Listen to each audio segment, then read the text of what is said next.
endocrinología, capítulo de historia clínica endocrinológica, ¿ya? En este capítulo vamos a aprender a reconocer, ¿no? A reconocer los principales síndromes endocrinos, ¿ya?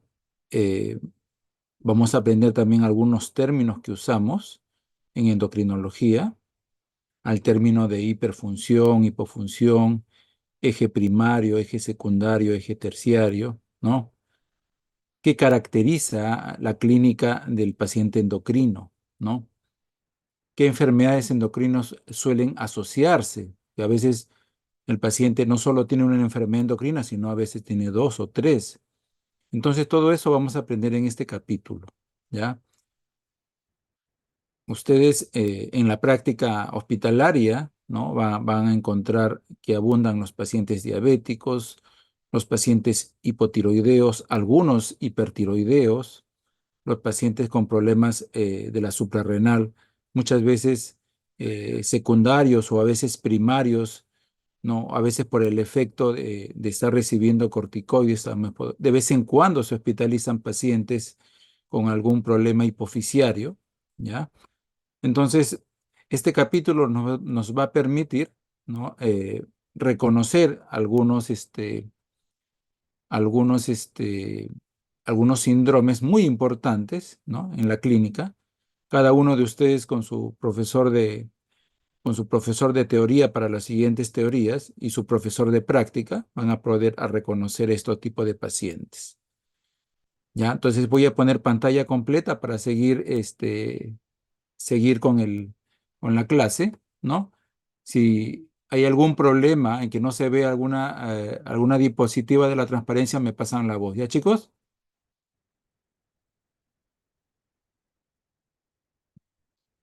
Si me escuchan bien, ¿no? No hay ni un problema con el audio, ¿no? Sí, doctor. Ya. Vamos a empezar.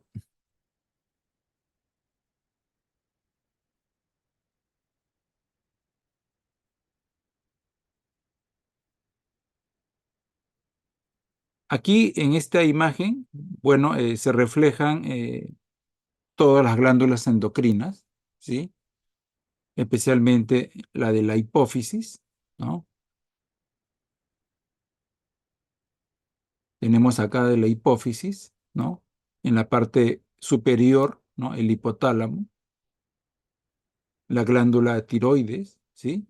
La paratiroides por detrás, las glándulas adrenales, ¿sí? El páncreas, ¿no? El páncreas, muy importante. Y la parte ginecológica, los ovarios, ¿no? Y la del varón, ¿no? Los testículos, todas encargadas de producir los diversos tipos de hormonas, ¿no? Endocrinas. Esta parte, ¿no? Lo vamos a llevar primero con el interrogatorio dirigido. Vamos a aprender a través del interrogatorio cuáles son los síntomas principales que llevan al paciente a buscar una consulta, ¿no? La importancia de la enfermedad actual y cómo reconocer al paciente con alguna patología endocrina. En el interrogatorio, importante, ¿no? Lo más detenido posible, ¿no? Tratar de recoger la mayor cantidad de información, no solo del paciente, sino de los familiares que acompañan. Eso va a depender del tipo de enfermedad endocrina que tenga el paciente, ¿ya? Observar bastante al paciente, ¿no? En la primera consulta, ya sea por sus facies, ya sea por la actitud que tienen, ¿no? Por el comportamiento. Por ejemplo, un paciente hipertiroideo, ¿no? Lo vamos a encontrar nervioso, ¿sí? Muchas veces de pie, no quiere sentarse, ¿no? Eh, con una verborrea, y todo eso nos ayuda a reconocerlo, ¿ya? Más bien otros pacientes endocrinos son apáticos, ¿no? Por ejemplo, como el paciente hipotiroideo, como el paciente con insuficiencia suprarrenal, no tienen una tendencia apática. Entonces, importante la primera consulta en cuanto a la actitud y el comportamiento del paciente. El examen de cuello es muy importante en el paciente tiroideo, ¿no? Por lo que tenemos que revisarlo bien. Muchas veces se hace diagnóstico nada más revisando el cuello, ¿ya? Entonces, no solo recoger los datos, los síntomas de mi paciente, sino que examinarle bien. Y el examen, recuerden, ¿no? El examen físico empieza no solo en la fascia, sino también en el examen de cuello, ¿ya?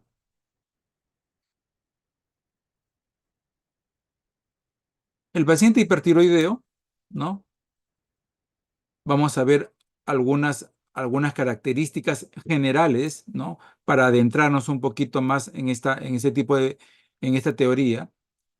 Por lo general tiene un tono de voz alto, ¿sí? A diferencia del hipotiroideo, a veces es ronco, ¿ya? Cuando estrecha la mano lo hace con energía, a diferencia del paciente hipotiroideo.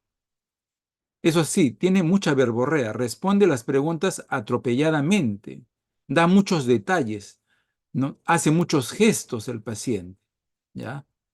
Y esto es lo que nosotros vamos a notar en un paciente en contraste con el paciente hipotiroideo, ¿ya?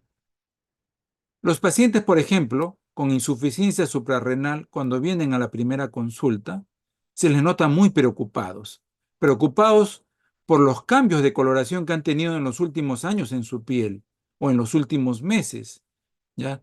Su piel está adoptando una coloración, ¿no? Una mayor coloración, ¿no? A eso se llama melanodermia.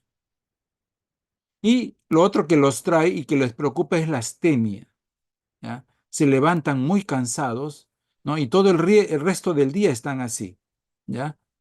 Así hayan dormido bien, ¿no? Esas tenias que los trae él, ¿no? Y les preocupa básicamente.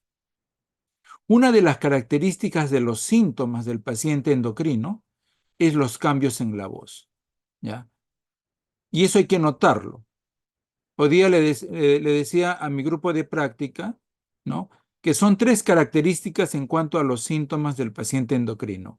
Los cambios en la voz, ¿no? Los cambios en las funciones biológicas y los cambios en el peso y la talla.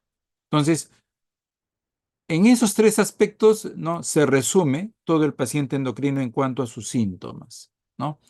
Por ejemplo, este es una paciente, ¿no? Que fácilmente podemos reconocer como una paciente hipertiroidea por el esoftalmos, ¿no? Por la mirada brillante, ¿no? El brillo de la piel de su cara, ¿sí? Esa sonrisa que tienen.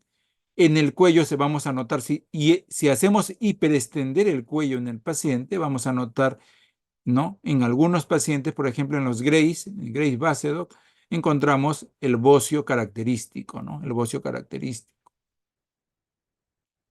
¿no? Esa melanodermia, ¿no? Le presentamos, ¿no? En el paciente con insuficiencia suprarrenal, por ejemplo, en la enfermedad de Addison, ¿no? El paciente nota, por ejemplo, que, ¿no? En sus codos o en las rodillas, ¿no? Se ha oscurecido la piel, ¿sí? Las palmas también, en los surcos de las palmas, ¿no? Esos pliegues se oscurecen, ¿no? Se oscurecen las encías. Entonces, cuando tenemos un paciente así, es fácil reconocer a la enfermedad, aparte del adelgazamiento del paciente, ¿no? Y por el contraste, ¿alguna pregunta, chicos?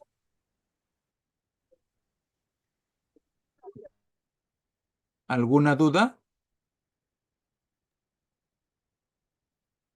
Está Sí, claro, doctor. sí, como, los que tienen prendido su audio, apaguen un ratito, ¿no? Miren esta melanodermia en contraste con, ¿no? Con los cambios más bien de decoloración que pueden presentar otras enfermedades, ¿no? Para hacer el contraste. Entonces, esta modificación de la voz que tienen muchos pacientes endocrinos, ¿no? Pueden ser transitorias, pero en algunos pacientes, por ejemplo, en la acromegalia, pueden ser permanentes, ¿ya? Muchos pacientes se hacen roncos por el gran edema laringio. Por ejemplo, el edema laringio que puede producir, ¿no? El mixedema del paciente hipotiroideo, ¿no? o el engrosamiento del aparato fonador en el paciente con acromegalia. ¿Ya? Entonces, es lo que tenemos que empezar a reconocer. En la enfermedad de Addison, ¿no? La voz más bien se vuelve débil y ronca, ¿ya? En el mixedema hay ronquera también, pero hay descenso del tono, ¿no? Y muchos pacientes con mixedema, o sea, pacientes hipotiroideos, tienen una voz bitonal, ¿ya? Bitonal, o sea, por ratos son roncos, o sea, tienen grave la voz, pero otros ratos también pueden tener agudo. Pero eso sí, ¿no? La poca claridad vocal. Y eso se ve por la infiltración, ¿no? En las cuerdas vocales del mixedema, ¿ya? Ahora, esta infiltración no solo es en el aparato fonador, es en la laringe, en la parte nasal, ¿no? En el paladar blando, ¿no? En la lengua, ¿no? A lo que le lleva una macroglosia. Entonces, dos enfermedades que provocan macroglosia, ¿no? El hipotiroidismo, la acromegalia, provocan macroglosia. Y esta macroglosia también contribuye a alterar la voz del paciente. ¿Ya? Entonces, mucho ojito, ¿no? Con las alteraciones de la voz en los pacientes que nos pueden indicar alguna enfermedad endocrina. En la acromegalia, ¿no? Recuerden que la acromegalia, a diferencia del gigantismo, ¿no? Es una enfermedad ya cuando la persona ha alcanzado la adultez, el crecimiento óseo, ¿no? Y acá básicamente el aparato fonador, ¿no? Se engruesa, hay un engrosamiento óseo incluso, y la voz se hace resonante, ¿no? Y se hace, en los textos dice con un timbre extraño de polichinela, como si tuviera una voz nasal, ¿ya? Una voz nasal.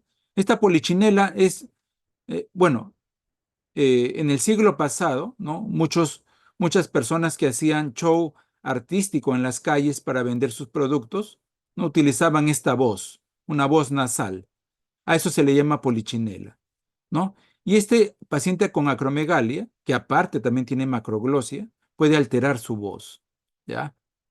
Ahora, muchas mujeres que tienen a veces tumores viriloides con alta producción de testosterona, ya por algún problema que ustedes ya lo van a ver en el capítulo en la teoría de, ¿cómo se llama?, alteraciones endocrinas, tanto, ¿cómo se llama?, por problema testicular o por problema básicamente ovárico. Algunas mujeres tienen una voz masculina por esta parte de la testosterona, ¿no? La testosterona en las mujeres, ¿no? Provoca un gran desarrollo del aparato laringio, ¿ya? Por ejemplo, tenemos el arrenoblastoma de ovario, los tumores suprarrenales, ¿no? Y muchas mujeres que ya están posmenopausia también pueden alterar su voz, ¿ya? Y más bien, ¿no?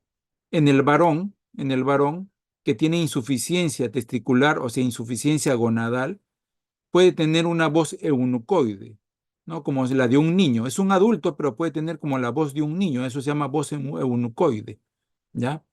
Una voz aguda, ¿ya? Recuerden que el varón adulto tiene una voz grave. Entonces, ese varón con insuficiencia gonadal puede tener una voz eunucoide, ¿ya? Entrecortada, con súbitos, ¿no? Fallos y bruscas notas graves, ¿no? Y cuando habla por teléfono esta persona con insuficiencia gonadal, este varón parece que fuera una voz femenina, ¿ya? Entonces, en resumen, ¿no? En resumen, ¿no? Las alteraciones de la voz nos pueden indicar un problema endocrino. Este es el paciente acromegálico, que así como tiene las manos grandes, ¿no? Eh, las estructuras óseas de la cara se hacen más prominentes, su aparato fonador también se altera, ¿no? Se engruesa y esto hace cambiar su voz. Nos vamos ahora, antes de pasar a las otras alteraciones que podemos reconocer en los pacientes endocrinos, vamos a hablar un poquito de los antecedentes, ¿no? De estos llamados factores heredofamiliares. Entonces, en los factores heredofamiliares para enfermedad endocrina, la herencia puede ser directa o cruzada. Directa quiere decir que pueden heredar la misma disfunción glandular, ¿ya? O sea, Puede haber casos de enfermedad de Addison, en una misma familia, varios casos de acromegalia, varios casos de diabetes, ¿ya? Recuerden que la diabetes tipo 2, ¿no? Básicamente hay 45 a 55% de transmisión heredofamiliar, ¿no? A través de un gen recesivo, ¿ya? También se ve esta herencia directa, ¿ya? En diabetes insípida, en hipotiroidismo con mixedema, en la obesidad también se ve esta herencia indirecta. Y más bien, ¿no? Acá vemos la parte de la herencia directa, por ejemplo, en pacientes con obesidad o con diabetes, a la herencia indirecta, o sea, que transmiten, ¿no? La transmisión de una enfermedad, ¿ya? ¿Ya? Pero de signo contrario, ¿sí? Por ejemplo, miren, ¿no? ¿Ya? De la misma glándula, pero de signo contrario. ¿Cómo es esto? Un paciente mixedematoso, ¿no? Pero su padre es hijo de un paciente hipertiroideo. El papá es hipertiroideo, pero él es mixedematoso. O sea, la misma glándula, pero lo contrario. O un paciente con síndrome de hiperinsulinismo, pero es hijo de un paciente diabético, ¿ya? Que generalmente tiene resistencia a la insulina. Entonces, miren, a esto se llama herencia indirecta, ¿ya? La misma glándula comprometida, pero el signo contrario, o sea, ¿no? La antítesis de enfermedad, ¿no? Pero en la misma glándula. A esto se llama herencia indirecta. Y también se pueden encontrar en algunos pacientes. Dentro de los antecedentes familiares que hay que preguntar, está la diabetes tipo 2, el síndrome de ovario poliquístico, ¿no? Los trastornos tiroideos, que a veces muchos tienen causa autoinmune, como son el hipo, el hipertiroidismo, ¿no? Hay que ver si hay antecedentes de cáncer de tiroides, especialmente la variedad medular, ¿no? Algún síndrome poliglandular autoinmune o una neoplasia endocrina múltiple. Entonces, pueden haber varios casos en la familia. Y esto es lo que hay que registrar en la historia. Otras enfermedades a preguntar en los antecedentes son los casos de diabetes insípida, algunos tumores hipoficiarios o tumores adrenales también, que pueden haber varios casos en la familia. Hay que preguntar también bastante de eso acá. Ovario poliquístico, ya más adelante lo van a ver el síndrome en sí, ¿no? Y también el de diabetes insípida, ¿no? Ahora vamos a ver dentro de los antecedentes, cuando el paciente se expone, ¿no? Algunos factores, ya sean infecciosos, emotivos, sociales o ambientales, que pueden producir alguna alteración glandular. Dentro de los factores tóxicos, por ejemplo, vamos a mencionar al tabaquismo, al alcoholismo, a la intoxicación por plomo o saturnismo, que pueden dejar algún daño glandular, ¿no? Que hay que preguntar estos hábitos nocivos, ¿no? Cuando hacemos el interrogatorio, ¿sí? Estos factores tóxicos son muy importantes en la génesis, ¿no? En como causa de los llamados síndromes pluriglandulares, o sea, síndromes en las cuales se afectan dos o más, ¿no? Dos o más glándulas endocrinas, ¿no? O en los casos también de esclerosis endocrina, por falla endocrina. Los hábitos nocivos siempre hay que registrarlos, ¿ya? Ahora nos vamos a los antecedentes infecciosos, porque también las infecciones pueden dejar dañada a una glándula. Por ejemplo, se dice que la tuberculosis, ¿no? Va a respetar algunas glándulas, ¿no? Respeta tiroides. Raro ver casos de tuberculosis en tiroides, en páncreas o en hipófisis, pero sí tiene predilección por gónadas, ¿ya? Es causa, por ejemplo, de insuficiencia ovárica, es causa también de afectación de las trompas de falopio, ¿no? Es causa también de insuficiencia suprarrenal, por ejemplo, de enfermedad de Addison, ¿ya? Al igual que el VIH. Entonces, miren cómo algunas infecciones pueden tener predilección por ciertas glándulas, pero respetan otras glándulas, ¿no? El virus de la parotiditis, que afecta al páncreas y afecta a las gónadas también, puede dejar insuficiencia ovárica o insuficiencia testicular, ¿ya? Muchas personas que han tenido, ¿no? Han tenido una tiroiditis aguda, ¿no? Muchas veces en el curso de una poliartritis reumática o una sepsis puerperal. Entonces, muchas de estas enfermedades pueden dejar ya dañado a través de una tiroiditis a la tiroides y el paciente puede quedar por una infección secundaria, puede quedar con un problema, ¿no? de hipotiroidismo.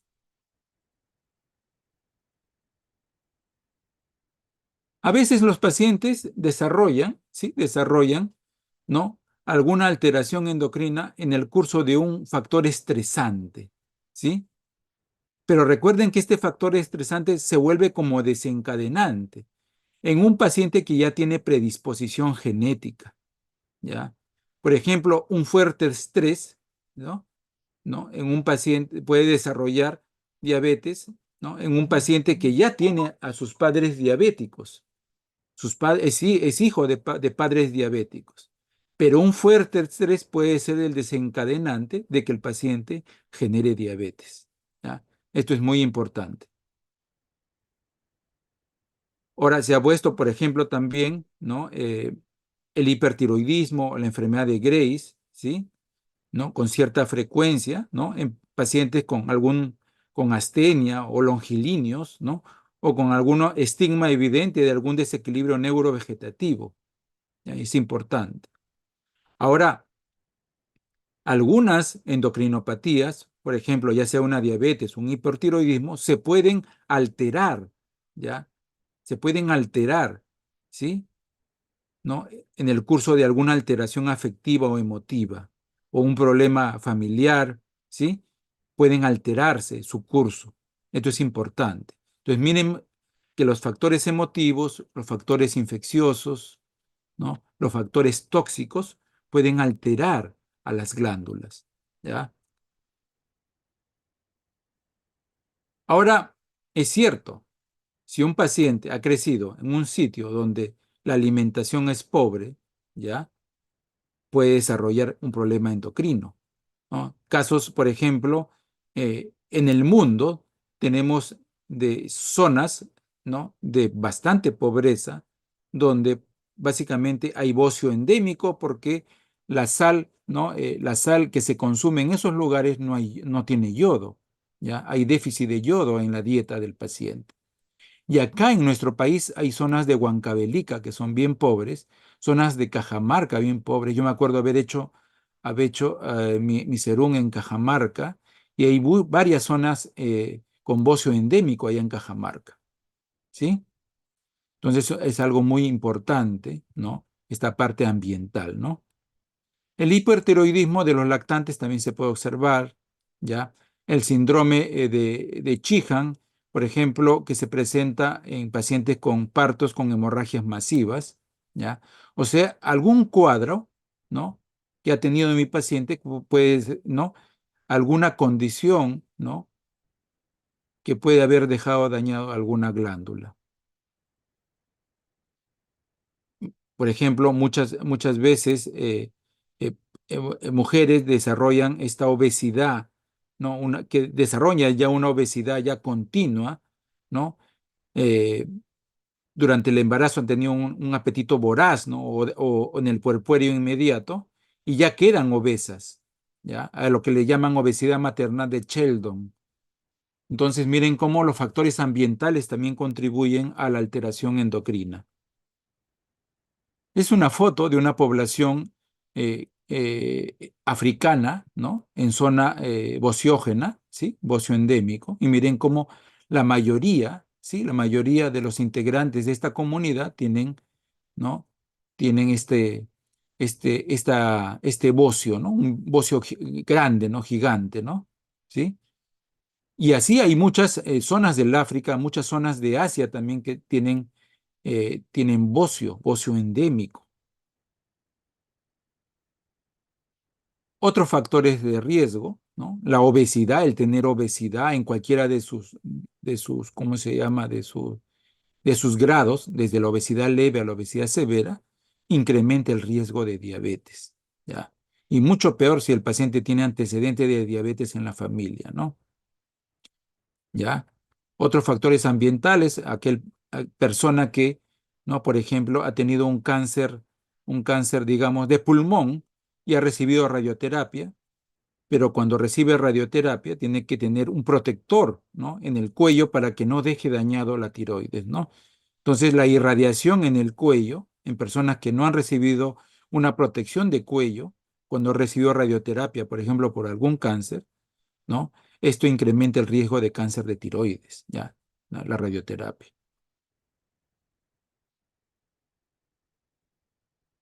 ¿Hasta ahí tienen alguna duda, alguna pregunta, chicos? ¿Alguna duda en cuanto a los antecedentes, ante los factores que pueden desencadenar alguna alteración endocrina? ¿Tienen alguna duda, alguna pregunta? ¿O todo está claro? Está claro, doctor. Claro, doctor. ¿Sí? Todo está claro. Recuerden que de esta clase vienen varias preguntas en el examen, ¿ya? Por eso que tienen que estar al tanto. De todas maneras, ¿no? Esta clase se está grabando, no hay ningún problema. ¿Qué preguntar en la enfermedad actual? Ya hemos avanzado con las alteraciones en la voz, pero siempre hay que preguntarnos en lo que es endocrinopatías, el tiempo de aparición, cómo se originó la dolencia, ¿ya? Y muchas veces es necesario hacer una anamnesis mixta, ¿ya? Si esta dolencia fue estacionaria o fue aumentando poco a poco,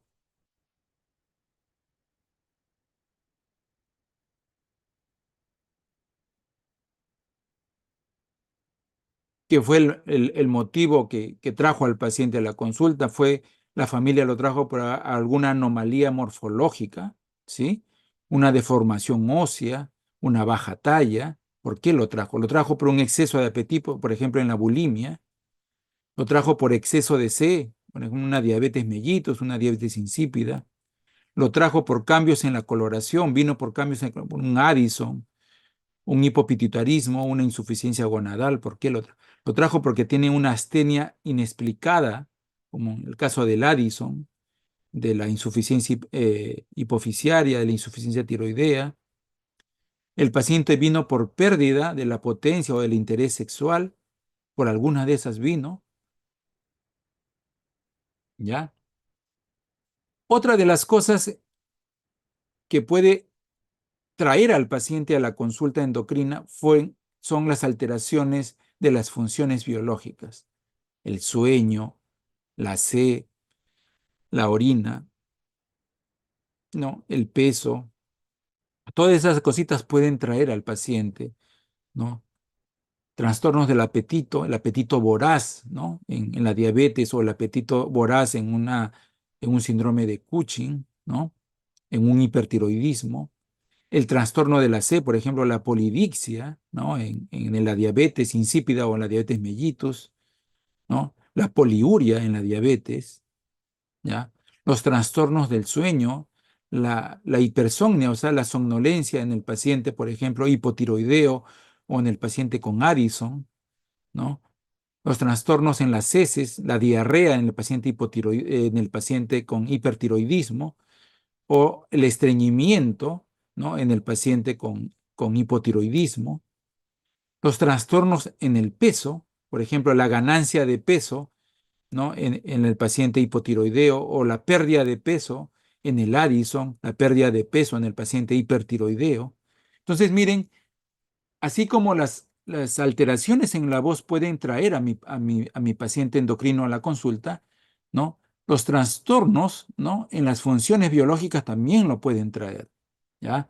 Entonces, las funciones biológicas pueden ser alguna alteración, pueden significar alguna alteración endocrina, ¿ya? Entonces, mucho ojito con esto de las alteraciones biológicas, ¿no? De las funciones biológicas. Ahí está. La hiporexia, una diabetes descompensada, o un hipocortisolismo, la polifagia, ¿sí? Puede ser aviso de alguna enfermedad endocrina, ¿ya? La polidixia, ¿no? En las dos formas de diabetes, o en la hipercalcemia también hay polidixia. La poliuria también es lo mismo, ¿ya? Entonces, mucho ojo en cuanto a esas molestias de las funciones biológicas. el sueño, la hipersomnia en el hipotiroidismo, el insomnio en el hipertiroidismo, la constipación, el estreñimiento en el hipotiroideo, o en el paciente diabético con neuropatía. La neuropatía puede haber una gastroenteropatía y el paciente tener también constipación, la hiperdefecación o la diarrea en el hipertiroidismo, ¿ya? Pues con cosas muy importantes que hay que registrar, ¿ya? Esto del sueño puede ser el aviso de una enfermedad endocrina, ¿sí? El estreñimiento, la diarrea, ¿ya? El incremento de peso o la disminución en el peso también puede ser el aviso, ¿ya? Entonces, mucho ojo en cuanto a esas molestias de las funciones biológicas, ¿ya? ¿No? El aumento de peso, ¿no? El aviso de una diabetes o un Cushing, la baja de peso, enfermedad de Addison, un hipertiroidismo. La constitución, ¿sí? La constitución de la persona, ¿ya? Nos puede llevar, ¿sí? A pensar en un problema, ¿no? En un problema de una endocrinopatía, ¿ya? Un problema gonadal suprarrenal, un problema hipofisiario, pueden dar alteración en toda la constitución morfológica de mi paciente, ¿ya? El tipo asténico lectosómico que lo vamos a ver en el hipertiroideo o en el paciente con Addison, ¿sí? O en el paciente con gigantismo. Ahora nos vamos a las facies, ¿ya? Dentro de la inspección física, ¿no? Una de las cosas que interesa, ¿no? De los aspectos que interesa reconocer en el paciente endocrino son las facies.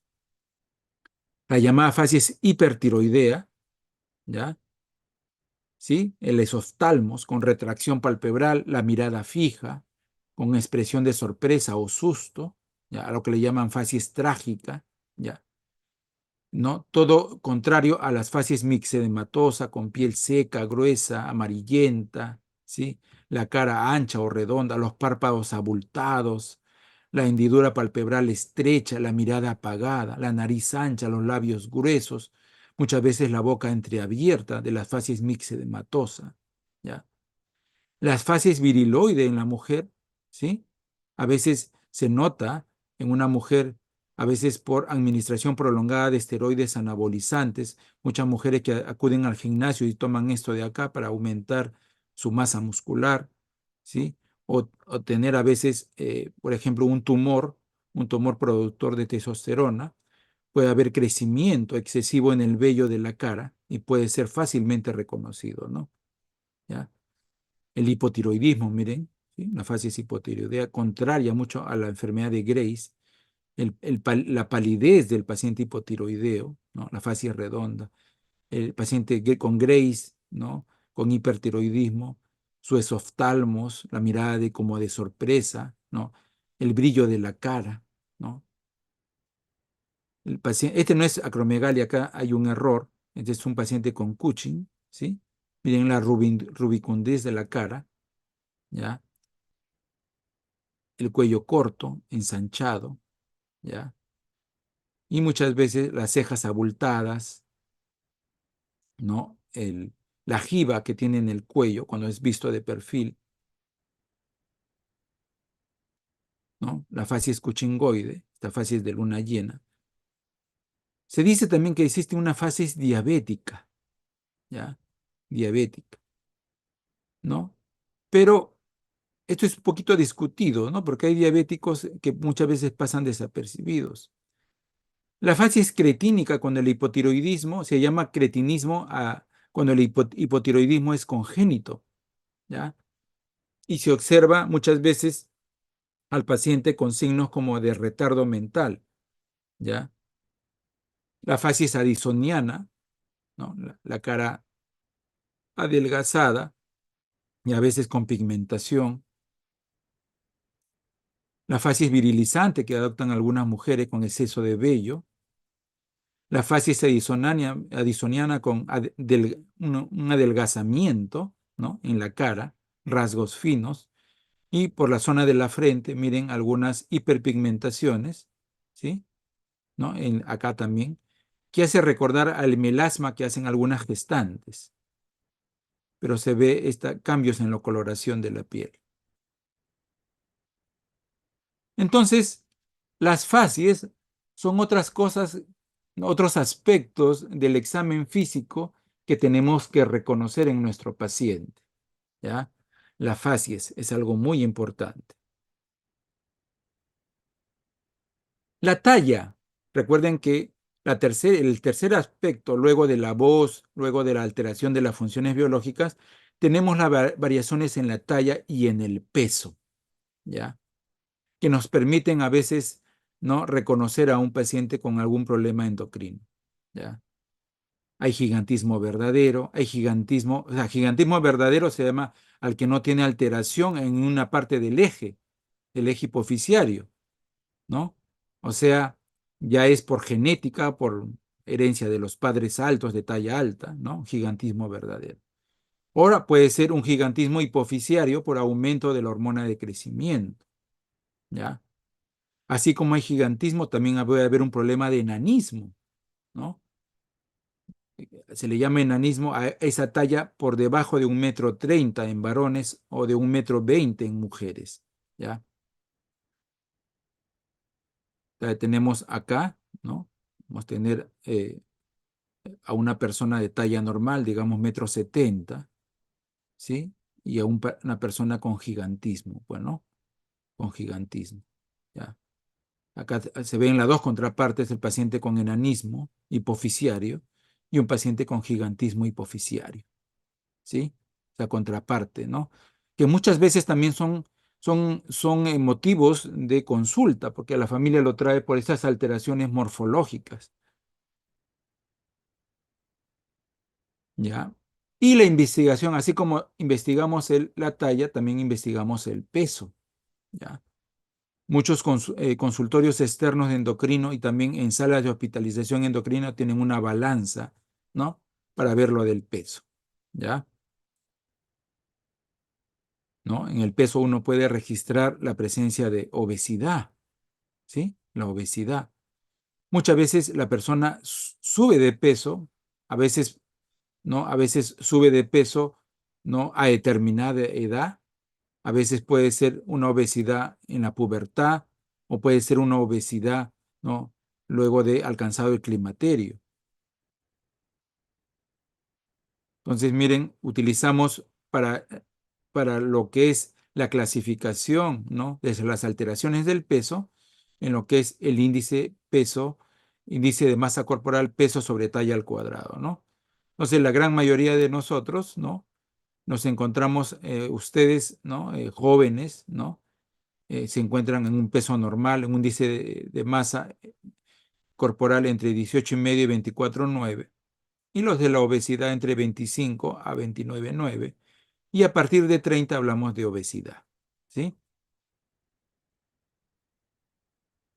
Importante en lo que ustedes van a ver síndrome metabólico, ¿no?, el valor de la circunferencia abdominal, ¿ya? Esa es pregunta de examen.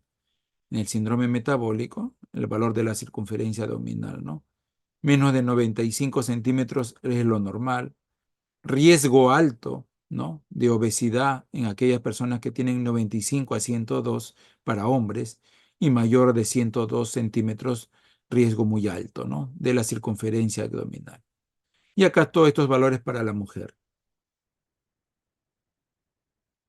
Los dos tipos de obesidad que pueden existir, ¿no? Una obesidad androide o tipo manzana, ¿sí?, en el varón, ¿sí? Todo se centra en el abdomen, ¿no? Y la obesidad ginoide o tipo pera en la mujer, ¿sí?, en la parte de arriba delgada y en la parte de la pelvis y en los muslos está más grueso, ¿no? Es tipo pera en la mujer y en el varón tipo manzana. Cuando ustedes caminan por la calle van a ver un gran porcentaje, la mayoría son obesidad exógena. O sea, no son por alguna enfermedad endocrina, sino por el exceso en el consumo de calorías, ¿ya? Acá se dice, ¿no?, llamada también obesidad por cebamiento o sedentarismo, ¿no? Aumento, exceso en la ingesta, muchas personas, la gran mayoría de que ustedes observan en la calle, tienen este tipo de obesidad, ¿no? Y más bien, la obesidad endógena es de bajo porcentaje, ¿sí? Eso sí se debe a alguna alteración endocrina. Puede ser un paciente diabético, un problema de, por ejemplo, de castración o un problema de las gónadas, de insuficiencia gonadal. Puede ser un problema de hiperfunción adrenal, ¿ya? Esto es obesidad generada, endógena generada quiere decir por alguna alteración endocrina, ¿ya? O también llamada obesidad endocrina. La obesidad exógena, ¿sí? Muchos de estos pacientes ingresan, ¿no?, a cirugía bariátrica, ¿ya? Muy diferente a a la obesidad endocrina, por ejemplo, por alteraciones de la tiroides, de la suprarrenal o el problema gonadal, ¿ya? Son totalmente diferentes, ¿no? En lo que más que recibir una cirugía necesitan una normalización de su función hormonal.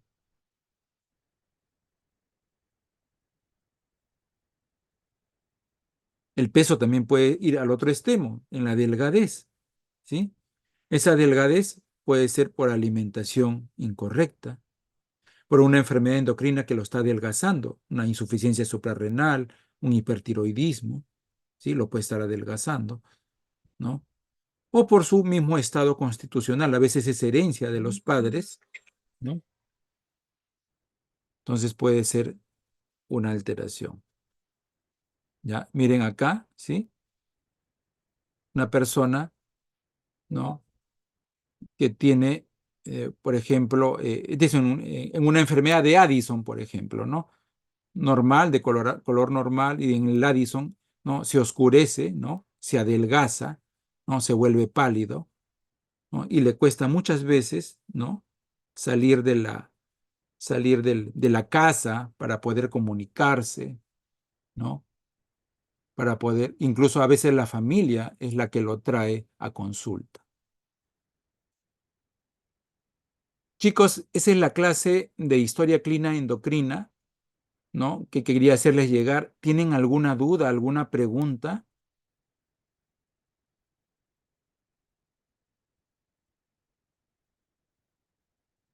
¿Alguna duda, alguna pregunta acerca de la clase, alguna duda que tengan ustedes? ¿Me escuchan? Todo claro, doctor. Todo Sí. claro, doctor. Ya, bueno, entonces, esa es la clase de hoy día, ¿ya? Lo he dejado grabando para que la puedan, ¿no?, la puedan, eh, revisar cuando ustedes quieran, ¿ya? El día de mañana voy a continuar con las clases. Mañana me toca todo lo que son síndromes hipofisiarios, ¿no? Ahí vamos a ver los síndromes de hiperfunción o hiporfunción, ¿ya? Entonces, nos vemos hasta el día de mañana.